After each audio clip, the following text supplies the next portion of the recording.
Hello বন্ধুরা, প্রথমেই বলে রাখি আজকে মাংসটা একটু অন্যরকম হবে। তো আজকে হবে চিকেন ভাপে, আর রান্না করছে আমার হাজব্যান্ড।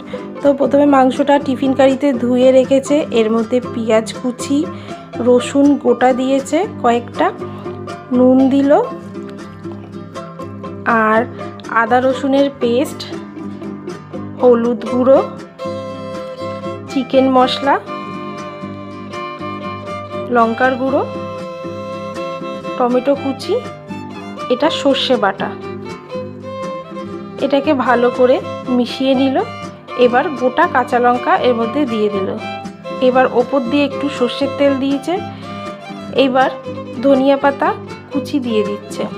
তো জল ওখানে দেখতেই পাচ্ছ, ততক্ষণে জলটা গরম হয়ে গেছে। এবার এইটা ঢাকা আটকে জলে বসিয়ে দেবে। জানি না এই প্রথমবারই করছে কীরকম হবে। তো ঢাকা আটকে দিয়েছে। মাংসটা হয়ে গেছে, মিনিমাম আধ ঘন্টার বেশি লেগেছে। তো মাংসটা হয়ে গেছে, মাংসটা সেদ্ধ হয়ে গেছে। এই প্রথমবার করলো, জানি না কেমন হবে। তো চিকেনটা ভাপে ভালোই হয়েছে, চামচ দিয়ে দেখতেই পাচ্ছ। আমি দেখে নিচ্ছি সেদ্ধ হয়েছে কি না। তো সেদ্ধ হয়েছে, তোমরা বাড়িতে ট্রাই করে দেখো, নিশ্চয়ই ভালো লাগবে। তো চলো আজকের মতো টাটা।